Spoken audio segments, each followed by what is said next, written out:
Hello everyone, and welcome back to the garage with Bonesaw. This time around we'll be taking a look at the British Tier 5 SPG, the Bishop, or to give it its full name, the Ordnance Quick-Firing 25-pounder on Carrier Valentine 25-pounder Mark 1. So yeah, you can see why they called it the Bishop. Now this tank was introduced in 1942, designed in 1941, and it first saw action in the Second Battle of El Alamein on the British side in the desert.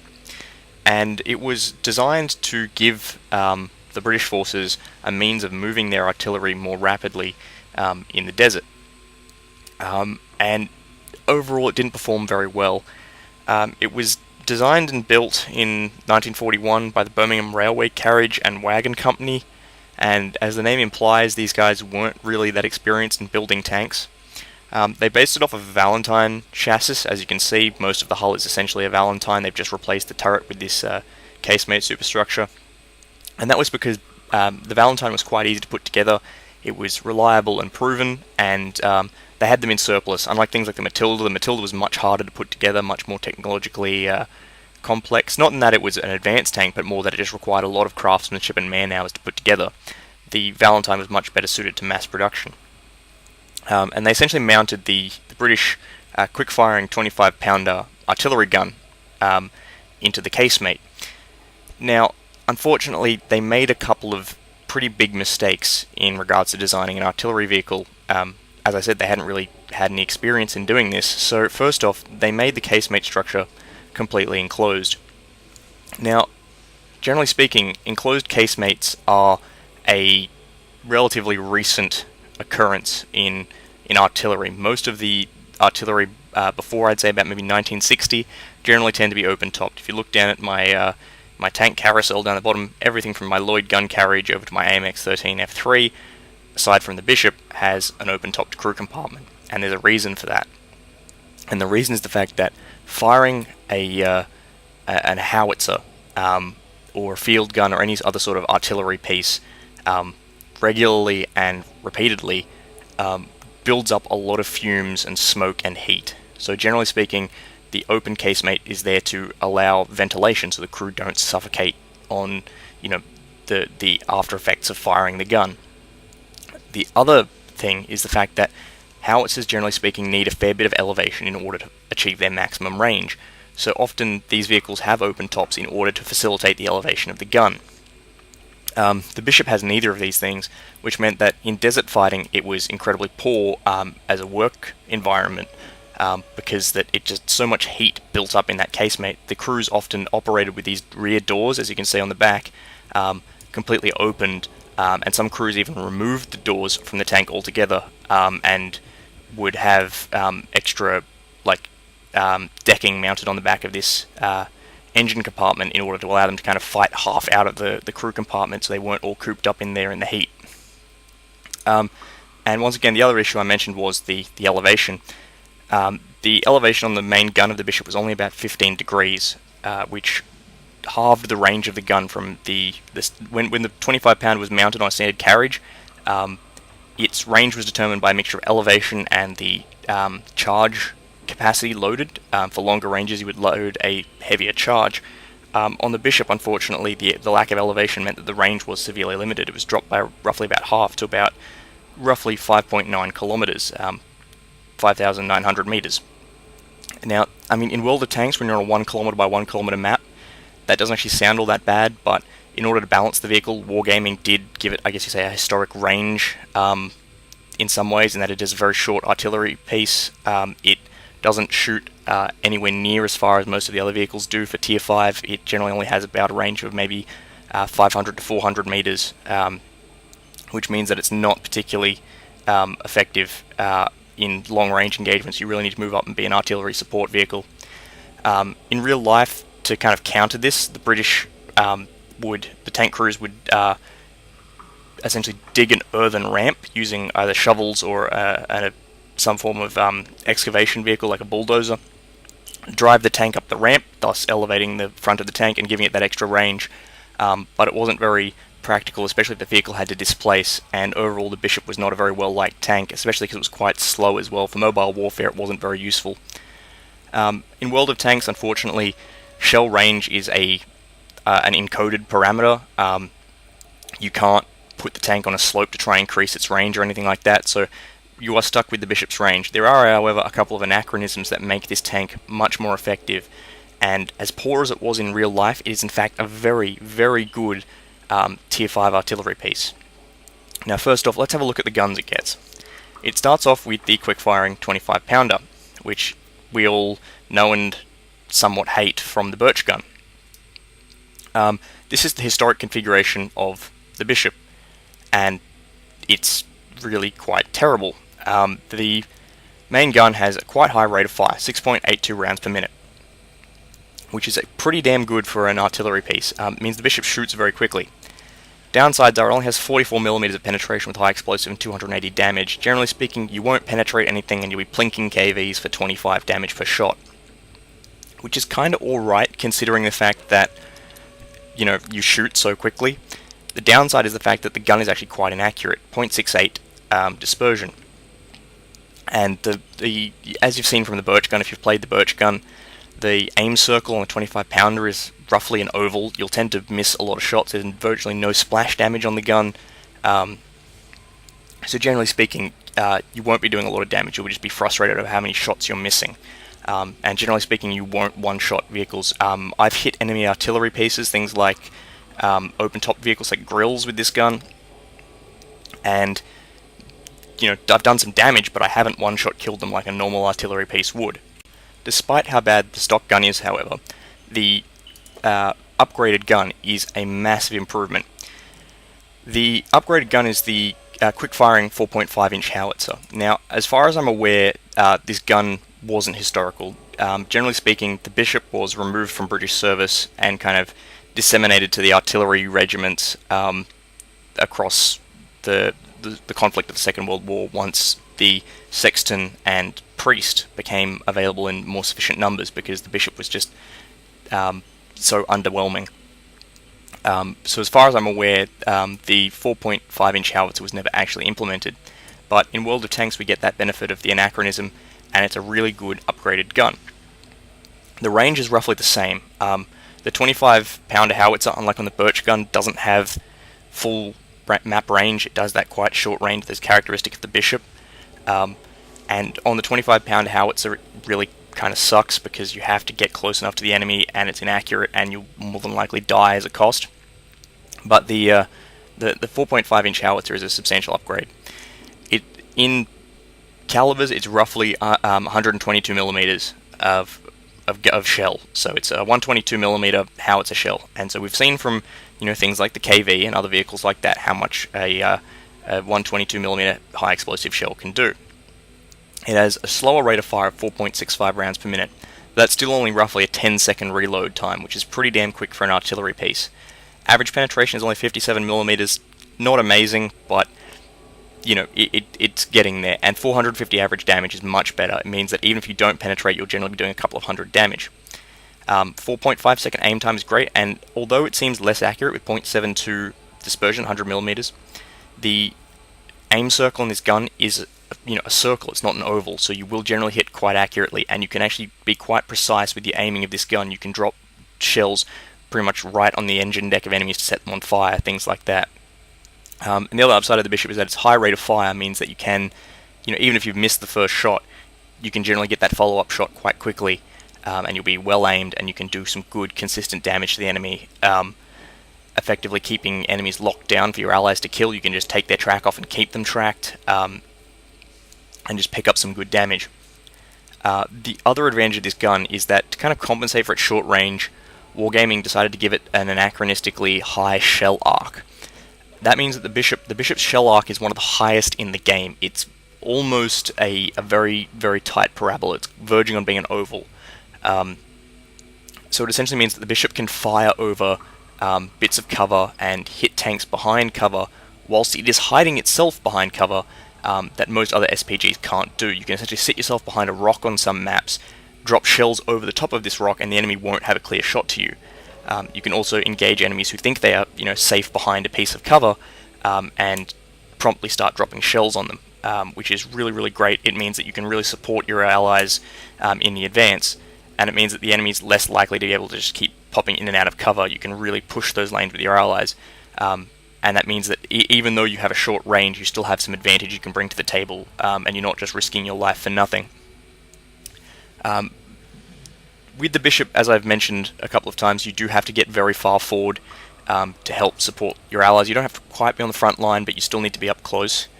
And there is very much a skill to playing this right, and it's very much a cost benefit. You do have some good armor. You have 60mm at the front, 50 at the side, 60 at the rear. Unfortunately, the casemate is slightly thinner armor, but you can bounce some shots, especially from lower tier tanks, and your 122mm gun can one-shot a substantial amount of vehicles, or at least do some substantial damage to them. I've had T-28s come straight at me and just annihilate them with a single shot, and that means the bishop is quite capable of defending itself. The downsides are that it is quite slow, with only 24km/h maximum speed, which means that it's very likely that your opponents will run you down. You can't escape very easily. And the other problem is also that often when supporting your allies, they can move out of your range of support quite quickly, and that means you need to struggle to keep up with them and stay in the fight. The other problem is your traverse speed. You will struggle a little bit if you face fast opponents who will circle you and just get around behind you. And a lot of opponents will generally try to shoot your tracks off to keep you stable and in a stationary position. That's why I generally invest in a repair kit. Now, when it comes to upgrades, I generally go with a camouflage net, just to give me that little bit of extra stealth when I'm near the front of the fight, and just in case the enemy have any outflankers or anything like that, just to make sure that I'm not getting spotted. And I've also fitted a rammer just to increase my rate of fire that tiny bit. Brings my shell reload up to something close to 10 or 8 seconds, which means the bishop can really get out that consistent, accurate, rapid-fire damage. Generally speaking, the bishop excels in exploiting maps that other artillery pieces can't do well on. The bishop is amazing on maps like Himmelsdorf or Ruinberg, because normally those areas that are completely and utterly void for arty, they're complete safe zones for other tanks, such as in the very heavy urban areas on Ruinberg and on Himmelsdorf. The bishop can actually shoot into because it's high gun arc, which means that you can really pick up some easy damage and swing the fights in the favour of your team by just getting those consistent artillery hits out, tracking your opponents, breaking their modules, and killing them. The other advantage of the bishop is that it's generally speaking pretty accurate. You can make those shots hit when you need to, and its rate of fire is high. This means that it excels in a defensive role. If the enemy are pushing your cap, it's kind of the last couple of minutes of a game, your allies are pushing on the cap, the enemy's pushing on your cap, the enemy might have already gotten into the cap circle. It means that you don't have to gamble as much on trying to hit that one enemy to bring the cap counter down. Unlike in, say, a grill, if you miss that shot, you pretty much won't have reloaded by the time that enemy have capped the base. In the case of the bishop, you can afford about 2 or 3 shots before the enemy have actually fully capped, so it means you can easily keep the counter down and allow your allies to counterattack and retake your spawn. And that makes the bishop a very, very useful asset to any team. And in the right hands, the bishop is a very potent tier 5 tank, especially in platoons. Unlike a lot of our artillery, it's not really affected by RNG quite as much because it has that very tight aim circle and a good rate of fire, which means you spend less time praying to RNGesus and a lot more time bringing the wrath of God to pretty much anyone who's insolent enough to think that the bishop is not a very good tank. There's a good reason why I've named my tank Wrath of Heaven, and hopefully if you decide to play the bishop, you'll find it a very enjoyable and unique artillery piece. It's a great training ground for its upgrade, the FV304, which has a much similar playstyle, however with a much higher amount of speed to it. So here we are on Mountain Pass in the British Tier 5 self-propelled gun, the Bishop. Now, normally the Bishop has something of a risky role on the team, because it does have quite a short range on its gun. It has to move quite far forward in order to engage the enemy. However, the Bishop has a tremendous advantage on this map due to its gun arc. It has a very strong position it can move to, which I'll show you here. As you can see on my right, Fegelein is once again with me and his French S-35 CA tank destroyer. He's going to move off to the right and try and get some kills on enemy tanks. along the flanks, try and shoot across the valley. But my role's over here in the center pass near the bridge.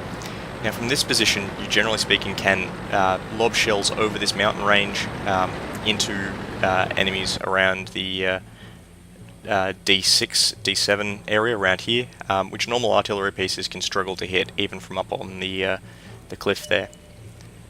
As you can see, a good shot on this Crusader, lining it up to snag me actually it's a Valentine too, snag me my first kill on the Valentine there. Got a T-34, and as you can see, the quick reload and good accuracy on this gun means I can really pour some fire on the enemy. So as far as I'm aware, he's sitting still. Unfortunately, he's moved forward just a little bit, but that's okay, because as I said, I've got that quick reload. I can get my gun back on target and get the shells loaded in. So it's much less of a gamble than regular artillery. You can afford to kind of fire a lot more frequently. So taking out the T-34 there, and now going after the M7. This 114mm gun, which is the 4.5 or 4.7mm howitzer, I can't remember which one it is.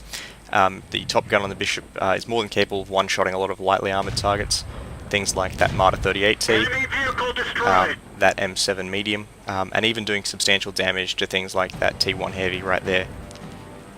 So as you can see, it's only been a few minutes into the game and I've already picked up 3 kills, which just goes to show how effective the Bishop can be in these close engagements, especially with that very tight bit of cover I have there on the mountain range. Generally means I'm free from most return fire except for this M4 Sherman, and even then I'm still concealed behind a corner, which means that I can very easily shell him without fear of too much return fire.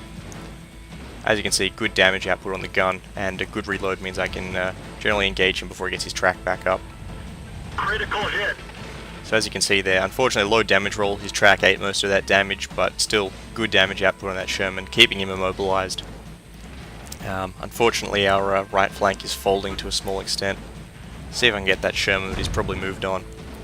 Yep, that looks about right. Unfortunately we are losing 7-4. And I've decided I'm going to really have to move around, try and give some protection to the cap. Fageline's coming with me. He hasn't picked up any kills yet, and he's taken a little bit of damage, but he has dealt a decent amount of damage as well. The Bishop really can excel in its role as defensive artillery, due to its quick aim time and quick reload time, unlike some of the heavier artillery pieces like the Grill. It's much less of a gamble when you're firing at enemies who are rapidly closing in on the cap.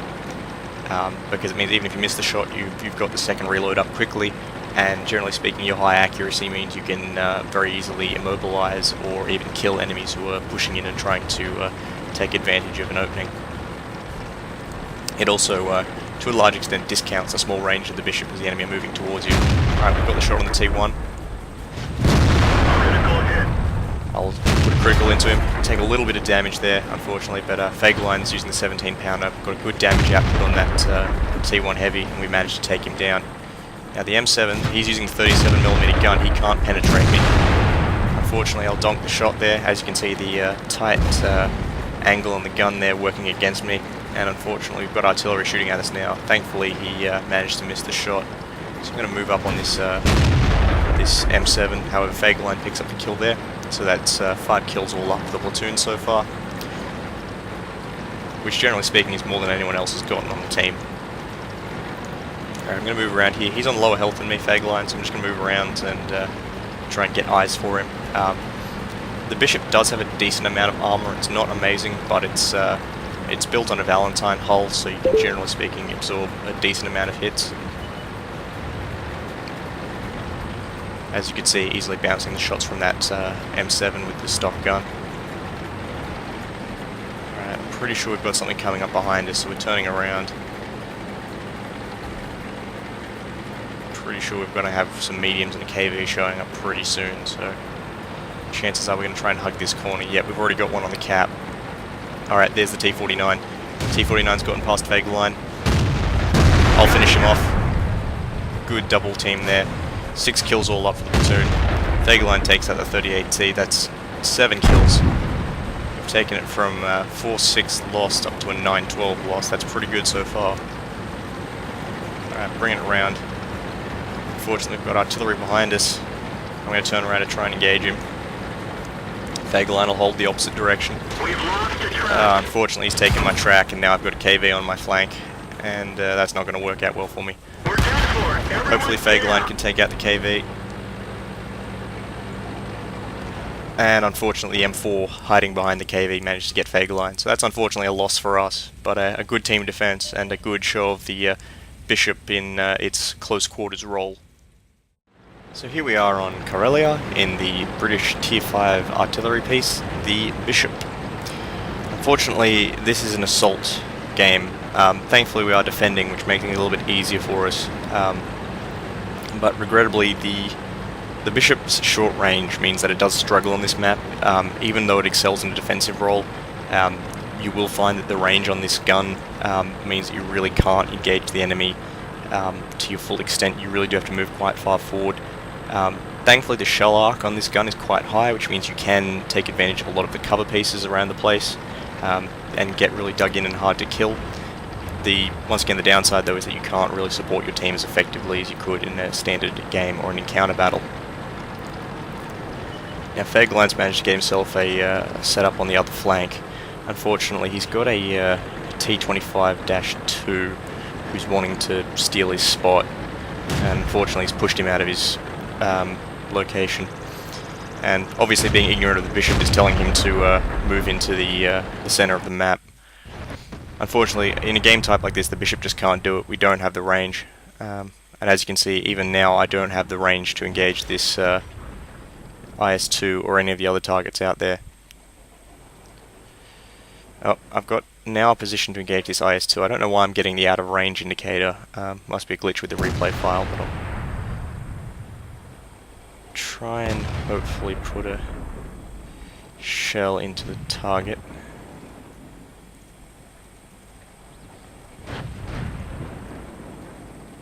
Have I got a shot? No, not quite.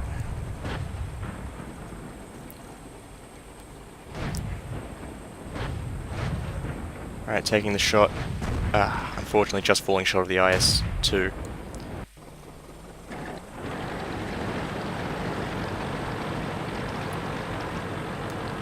Alright, I'm going to try and move even further forward to engage these guys up on the hill, and that Hellcat's just moved out of my range. As you can see, the Bishop really can struggle in conditions like this. You really do have to be exceptionally far forward, and that's a tremendous risk for a tank like the Bishop. As you can see, I'm getting rushed by a light tank at the moment. I'm not too concerned though, it's only a T-50 and I do have pretty good armor, so up close I should be able to defend myself adequately against him. He's gotten immobilized, so he's already lost his repair kit. He's going to try and come around the corner on me, but I'm fine with that. Unfortunately I missed the second shot, but that's okay. Our AT-7 will take him out, no problems. So once again, I'll demonstrate the good shell arc on this tank. You can see that the rock I'm behind is quite tall. Most tanks would struggle to shoot over it, however, not the Bishop. Bishop can very easily keep myself completely concealed from this ram. Aim in the shot. Substantial flight time there, and unfortunately missed the shot on the ram, but as you can see, you do have plenty of time to redeploy, aim your shot, and move yourself into a new position to engage the enemy. So once again, taking the second shot, and shell flight, taking out the ram. Low damage of only 84, which is disappointing because this gun actually can do a considerable amount of damage against targets like the ram, but he wasn't on much health anyway, so you know, thankfully we've gotten at least one kill thus far. Fagline's struggling a lot more on that flank. He really doesn't want to expose himself too much. A lot of heavy tanks over there. I don't know what this BDR G1B is doing. He's exposing a lot of his flank, and that's really going to come back to bite him. Try and get some shots on this T150. However, the Bishop does struggle a bit against moving targets. Its gun arc is very small, and despite its fast aim time, if the enemy are moving across your field of fire, you will have to reset your gun. Let's try and get some shells on this T150. Unfortunately, he's managed to get himself into the culvert, so I can't hit him. Thankfully, I'm still safe behind my rock, and I do have enough shell arc to drop shells on him if I need to, should he come out of the culvert. Unfortunately, however, I can't reach across to my opposite flank, which means I can't really help Fagerline or any of those other tanks on the opposite flank. This is something of a problem. At the moment, we are winning 8-7, however, in assault maps, generally speaking, you can still lose quite easily, even if you have the advantage in terms of kills. We are, generally speaking, weaker in terms of tanks we have remaining. We've lost a lot of our very potent heavy tanks, and the enemy still have a good deal of firepower remaining on the field. Alright, I'm just trying to maneuver myself around, try and get a shot on this T-150. Hopefully I can drop some shells into him. Alright, I might be able to skim one across the culvert and put it in his turret. Just wait for the gun to aim, pull it back a little bit just in case he tries to reverse. Oh, he's coming forward. Alright, Fagerland puts a shot into him. Critical hit. Good hit there, 131 damage. Against heavily armoured targets, the gun can struggle a little bit, but, you know, any damage is good damage. Low damage roll there from Fagerline, but took his track off. And unfortunately, the gun was just too accurate there. I couldn't really get the shot on him, and unfortunately missing the target. Alright, I need to try and extend my range across to this other flank. Thankfully I do have just a little bit of range to engage the enemy now, which is good, but if they pull back any further, that'll be a problem. Alright, I'll try and get this IS-2. Fortunately the shell goes just short. Fagerline's stuck there and is unfortunately taken out by the IS. So things aren't looking good for us at the moment. Unfortunately, that T-29 decided he wanted to rush the Sioux, which kind of was a bit stupid, but stands to reason because it turns out he was only using the stock 76mm gun. A word to the wise for any T-29 drivers: grind the tank a little bit first. Don't play it with the stock 76. It's horrible. Just grind another vehicle to get the XP. That was close. Unfortunately missing the shot there on that Su-152.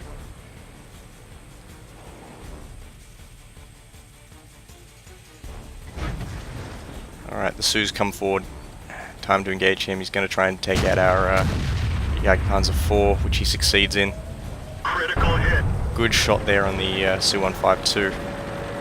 Unfortunately, once again, something of a low damage roll. I'm going to move myself behind the corpse of that T-50, just try and get a little bit of cover.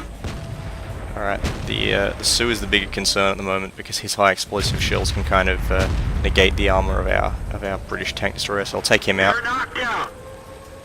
Good quick reload on this gun means I can rapidly re-engage this T-29. So, drop a shell on the T-29. Critical hit. He's immobile, and our AT should be able to take him out. Alright, got a medium circling around.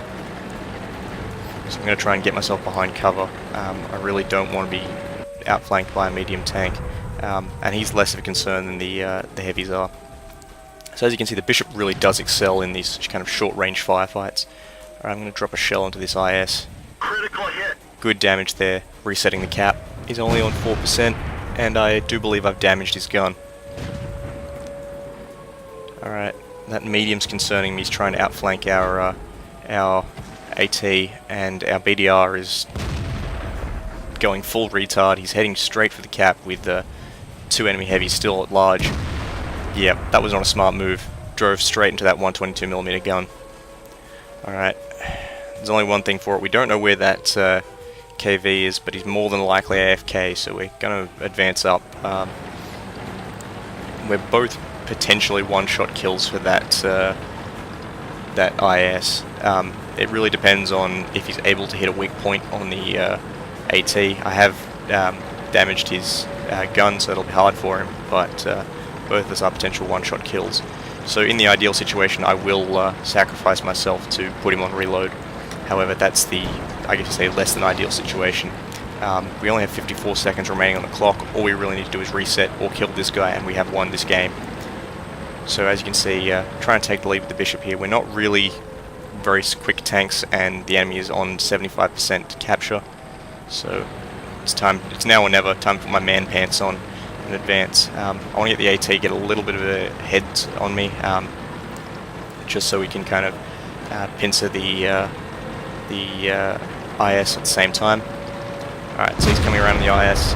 IS has donked the shot, he's on the reload, I'm fully loaded.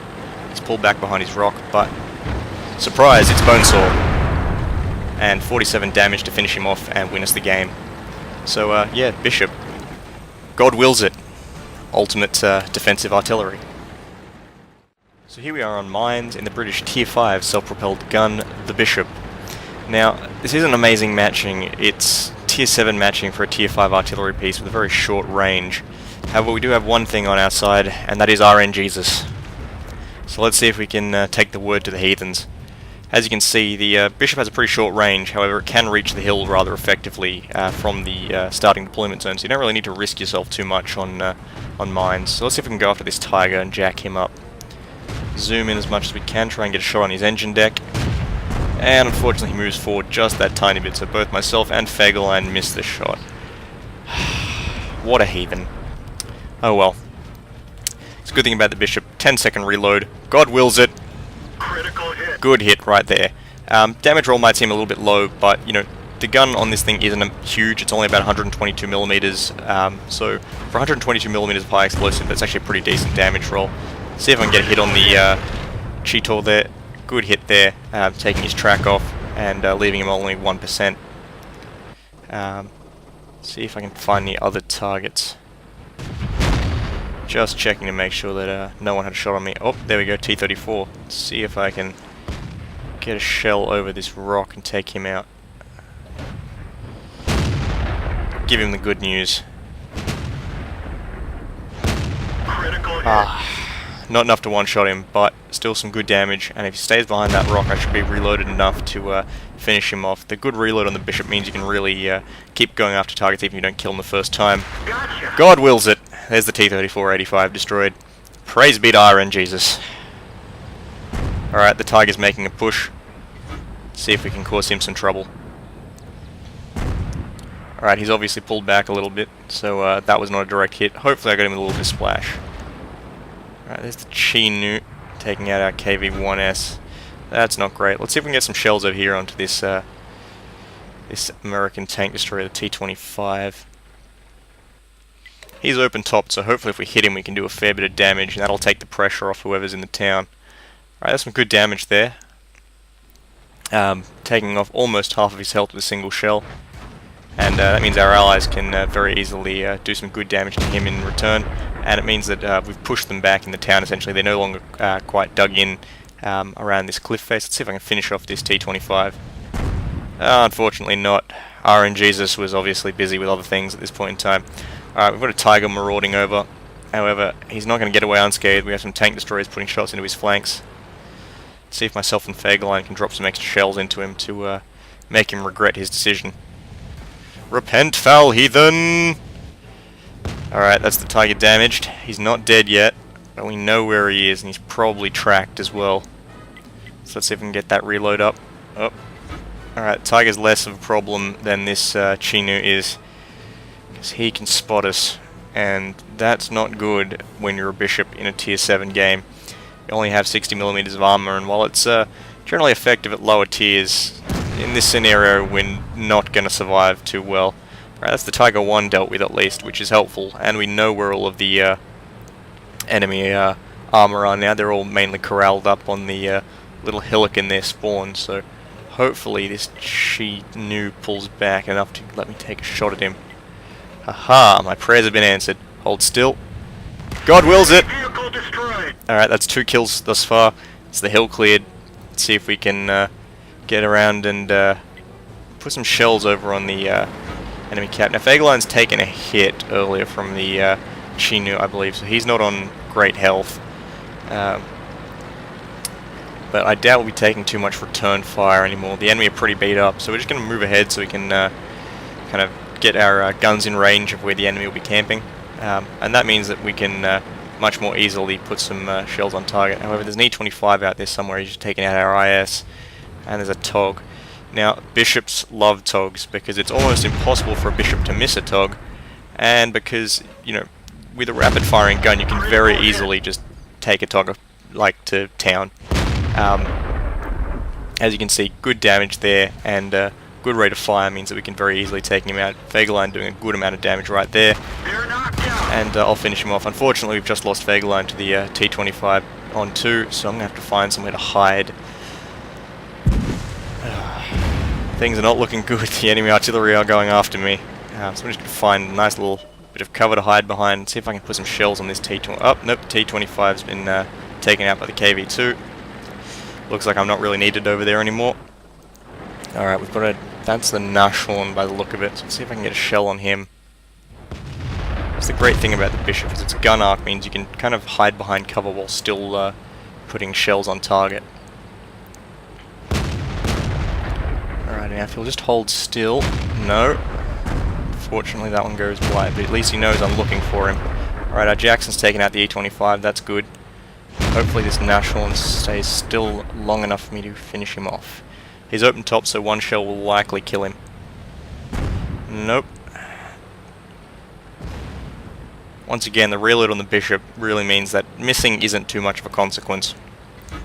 You can afford to kind of risk it on those shots. Alright, the Nashorn appears to be sitting still. Let's see if I can get him. That was close. Oh, that was close. Unlucky. Alright, hopefully I should be able to finish him off though. Before the Jackson gets around. Come on. Come on. Hold still. Hold still. Yes! Armor is destroyed. Oh, feeling the praise. God is strong with this one. Praise RN Jesus. Alright. Once again, we're going to need to move up. The short range of the Bishop really means you do need to keep following the advance. You can't afford to sit still. You really need to move up when your allies are moving up, otherwise you're not going to be playing effectively. However, I'm still going to try and lurk behind the hill as much as possible. That GW Panther can cause me some problems. Alright, I'm not in range yet, so I'm going to need to keep driving. Hopefully I can get there to shark this kill. Alright, I'm in range. May as well take the shot. I think I've missed. Oh no, got him. Destroyed. So that's 5 kills in the Bishop, so praise be to RN Jesus.